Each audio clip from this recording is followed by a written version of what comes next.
Liu Yao, Chapter 16. Acting with one accord, the three mice avoided Cheng Qian, who was covered in blood.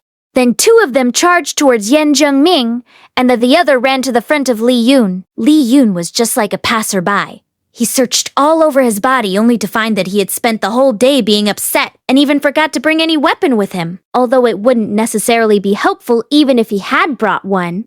In a flurry, Li Yun plucked the colorful feather off his collar and used it as a weapon against the mouse spirit. Since Xipeng Zhenren was an almighty being among monsters, even her feather had an out-of-the-ordinary deterrent force. The mouse obviously cringed upon seeing it, moving around Li Yun with its shifty eyes goggled, weighing up whether he was bluffing or a real threat. Li Yun was scared by the mouse's movement and, unfortunately, got a cramp in his thigh. But he knew there was no room to display the slightest amount of timidity, so he had to put up with it, which happened to make him appear more threatening. Thankfully, Cheng Qian soon came to his aid with his fang. It didn't take much effort for Cheng Qian to recover from killing. He thought that it would be a shocking and paralyzing feeling. Yet it turned out that he didn't feel like that at all. When he held the bloody sharp tooth, Cheng Qian was extremely calm, as if he had only cut a cabbage just now. His impassive face made him look like a life-claiming ghost. Cheng Qian quickly noticed that this mouse spirit dreaded him, not the other way around. As he advanced, the mouse backed, even if its teeth were bared to intimidate him.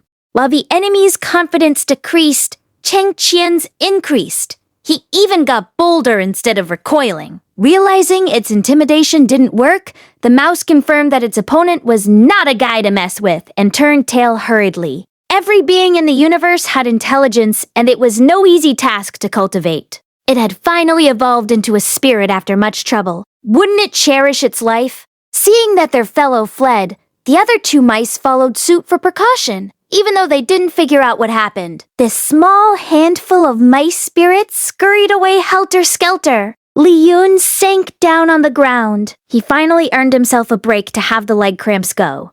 Nevertheless, just as they started to breathe after defeating the first wave of enemies, a strange sound came from behind into Yan Zhengming's ears. Cheng Qian seemed to notice something and cried from a distance, "Danger!"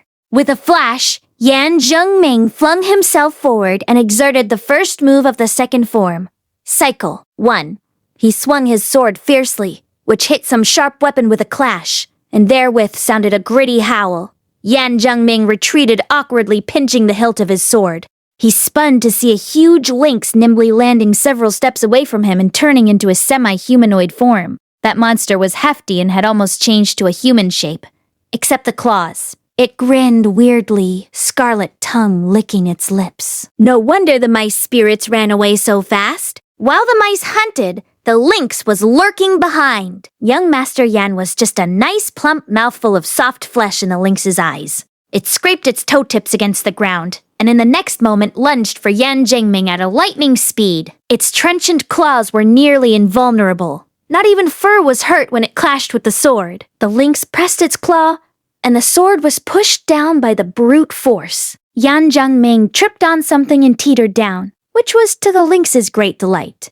It immediately changed back to its beast form and pressed its claw on him with its mouth wide open. Li Yun and Cheng Qian were standing far away, and the fight between Yan Zhengming and the lynx happened so suddenly that it was impossible to go aid him in time. Li Yun reached into his bosom, and before he clearly saw what he fished out, he pitched it at the lynx spirit recklessly. Cheng Qian caught sight of his move from the corner of his eyes and shouted, "Second, senior brother! Don't!" But it was too late. The porcelain bottle had hit the lynx's head accurately. The whole bottle of water came spilling over its body and turned the lynx with shiny fur into a large lumpy toad. For a second, even the lynx itself was dumbfounded. The lynx was astonished and incensed. It wanted to roar only to let out a lazy croak. The lynx couldn't help sticking out its slender tongue, which made it freak out and forget how to stick it back. The tongue hung in front of the toad's chest and skimmed young Master Yan's soft neck. Despite having just narrowly escaped death, young Master Yan went mad there and then and let out an inhuman bellow. "Li Yun, you piss me off!" Forthwith, he kicked the huge toad over as though he suddenly gained infinite strength and riddled the lynx spirit frantically like a raging shrewish woman. Apparently, the lynx in a toad shape no longer had steely claws. Before it learned to jump with Toad's legs, it was stabbed through by Yan Zhengming's embittered sword. After thrashing about hysterically, the lynx got back to its original appearance and died.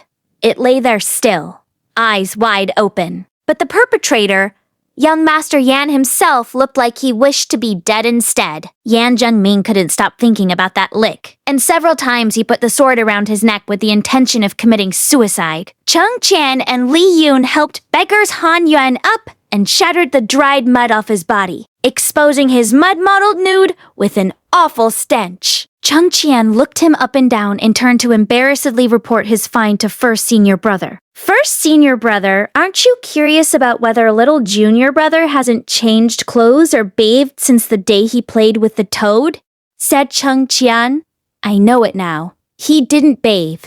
The celestial platform wasn't very far from the Mirror Valley. Soon enough, a strong, bloody smell drifted over along the wind. A pall of black fog billowed from the tablet in Li Yun's hand, outlining an amorphous humanoid figure which was a real blast from the past for Cheng Qian. He had dreamed of this person! Han Yuan was scared out of his wits and screeched, "Oh, fuck! What is this?" The mysterious shadow levitated upright in midair with the solemn atmosphere. Despite his hazy face, Cheng Qian felt awe-inspiring calmness in him, as if he was prepared to sacrifice himself. He couldn't help but ask, "Senior, are you Lord Beaming?" Beaming? He chuckled and said softly, "Who deserves the title of Beaming? That's merely an arrogant title given by some short-sighted people." Cheng Qian turned his words over in mind and reached their implied meaning. That was an acknowledgement. But wasn't Lord Beaming a legendary archdevil? How come he housed in a tablet? Did he house in the tablet or actually embed himself in Master's charm? Could it be that Master's charm summons neither water nor lightning, but summons the archdevil? Was there such a charm in the world? Cheng Qian felt utterly clueless about what was happening. He only now realized that his knowledge of the cultivation world was so little that he couldn't even give a simple guess at what were all those incredible things. Thanks to Lord Beaming's escort, monsters either couldn't see them or fled at their mere sight. It's possible to assume that the thrilling scene where they battled the mice and lynx spirits was probably regarded by this almighty being as a scuffle between kids and mice, so he didn't intend to help. Maybe that mouse spirit which made Li Yun's leg cramp with terror was, in the senior's eyes, no different from a real mouse. The celestial platform was a sacrificial altar located on the bottom of Demon Valley, rising up incongruously. The platform was bare and empty, as monsters cannot come close, while its surroundings had become hell. As they had witnessed this scene in the Mirror Valley, and hence were mentally prepared, only Han Yuan was flabbergasted. It was not until then that Han Yuan realized what place he had intruded into, and what risk his senior brothers took to rescue him. The reason why he was still alive and kicking was simply that those monsters were tied up and fighting against each other, and had no time to care about him. Abruptly, the tablet fissured in Li Yun's hand. After some light glittered along the strokes of charms, it returned to stillness. Then Lord Beaming suddenly detached himself from the shackles of the tablet, and the black mist veiling him cleared up, revealing a lanky man dressed in a jet-black robe, fluttering in the wind like the feathers of a raven. His pale hands were hanging out, and an archaic ring could be dimly seen on his finger. Only his face was still hidden behind the black mist, merely exposing Lord Beaming's jaw, which was as pale as his hands. Cheng Qian somehow felt an indefinable sense of kinship, but before he could have a better view of him, a burning light glared across his body, and in the next moment, he turned into a cloud of black mist and whooshed toward the platform, getting out of sight, leaving a gentle, "Go back as soon as possible." Cheng Qian suddenly developed a strange feeling. He was not coming back. "I know it!" exclaimed Li Yun, the master of all erratic tricks. "I know it! The golden light on his body is an invisible charm." Yan Zhengming looked spellbound by the scene. He murmured, "Running water, curling smoke, and fleeting cloud can all make invisible charms. But can it also be carved on a human's body?"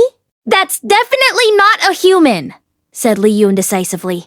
It's a soul. I've read from an anecdote that there was once a demonic almighty being who was a grandmaster at charms. He was able to carve invisible charms on people's 3 spiritual souls and 7 corporeal souls too. He had left invisible charms on many people's souls so that, life after life, they would never get rid of his control.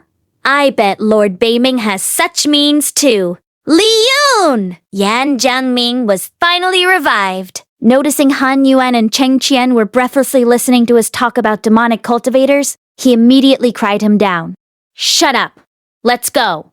The whole celestial platform was shrouded in a black fog that insulated the spot of massacre from its surroundings. Standing on the hilltop beside it, they were totally oblivious to the bloody smell and battle cry from inside. Out of the blue, a cluster of flames illuminated a corner of the fog-veiled celestial platform, whereupon it spread sideways at an incredible speed. Yan Jiangming felt a twinge in his heart and shouted out, "Close your eyes!" But the strong light seemed to bake their eyes through the eyelids, and it looked like the entire world was dragged into a sea of fire.